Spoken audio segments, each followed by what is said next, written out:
You are not looking very much energetic. You know, we gathered here to send a great person to Delhi.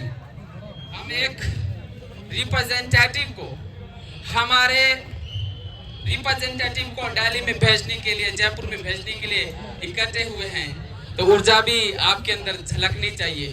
तो साथियों, एक बार फिर से हौसला बुलंद होना चाहिए। जय जोहर।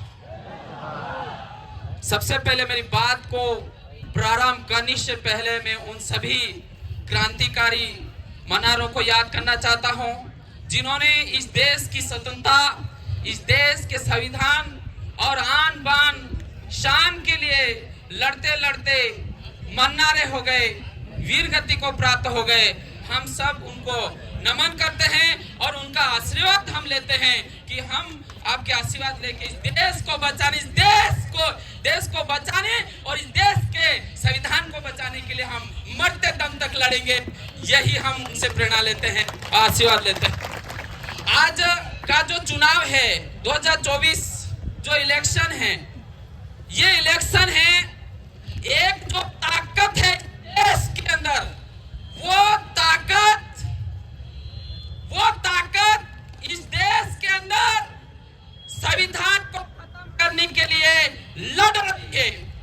उनका इस बार का नारा है कि इस बार अगर बहुमत मिलता है, अगर हम 400 से पार होते हैं, तो इस देश का संविधान बदल देंगे। मनुस्मृति लगाने के लिए वो संघर्ष कर रही है। और दूसरी ओर एक ताकत है, यह ताकत नहीं है, यह लोकतंत्र है। वो लोकतंत्र आप हो और भारत आदिवासी पार्टी है जो इस देश के संविधान और देश को बचाने के लिए संघर्ष कर रही है। और इस सब आप साक्षी हो, आप सभी इसके गवाह हो। I will not speak much because we went to collective to submit our nominations and we worked very much and became tired and we are feeling tired. लेकिन मैं आपसे यही कहना चाहूंगा कि डूंगरपुर की जो धरती है, कि वो धरती है जहां पर एक 13 वर्षीय बालिका कालीबाई कलासवा शिक्षक के लिए लड़ते लड़ते प्राण त्याग देती है। एक वो धरती है और आप उस धरती से आते हो। और दूसरा बांसवाड़ा, जो बांसिया चरपोटा, बांसिया भील की जो धरती है, वहां से आप लोग आते हो। बांसिया चरपोटा का इतिहास कहता है, बांसिया चरपोटा का इतिहास ये कहता है कि बांसिया चरपोटा, बांसवाड़ा, उमाड़ा राइट है, Umada, I think it is the initial name.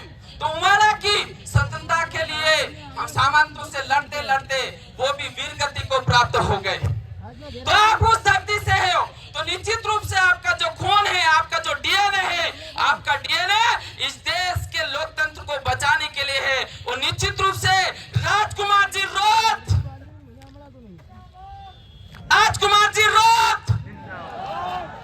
वो आवाज है जो 84 की जनता ने विधानसभा चुनाव के दरमियान, विधानसभा के चुनाव के माध्यम से उन्होंने जयपुर के अंदर और जयपुर जाके ऐसे गूंगे, बेरे, दलाल, तलवे चाट नेताओं को बोलना सिखा दिया। उनको लोकतंत्र की परिभाषा बता दी। वो शख्सियत है। 84 की जनता बहुत ही भाग्यशाली है, बहुत ही क्रांतिकारी है। मैं उनको यहाँ से सलाम ठोकना चाहूंगा कि आपको जोहार, लाख लाख जोहार। और ये मौका अब आपको मिला है, क्योंकि जो 84 की जनता न सिर्फ पूरे देश के अंदर नाम कमा रही है, बल्कि विश्व के अंदर नाम कमा रही है, क्योंकि उनकी वोट की ताकत ने इस देश को हिलाया है, इस विधानसभा को हिलाया है। और 5वीं अनुसूची की बात की, एसटी, एससी, ओबीसी और माइनॉरिटी की बात करी है, वो है 84 की जनता। लोकतंत्र की पहरेरी जनता है, लोकतंत्र की सुरक्षा करने वाली जनता है। और मैं ये मानता हूं कि 84 की जनता ने जो कार्य बढ़ाया है, उस कार्य को आप सफलता के कदम पर पहुंचाओगे। ये आप सबकी जिम्मेदारी है और आपका नाम इस पूरी दुनिया के अंदर चले, ये आपको मौका मिला है। तो और बागी दौरा भागीदारा क्या है? जय कृष्ण पटेल और उस दूसरी तरफ भगवान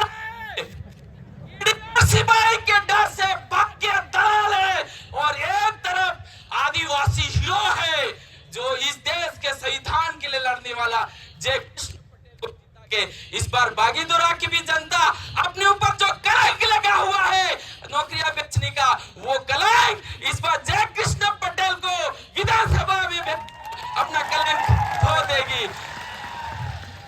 There is a lot of talk and you have listened me and I will not speak much and you have listened, so very much thankful to you. Thank you very much. Thank you.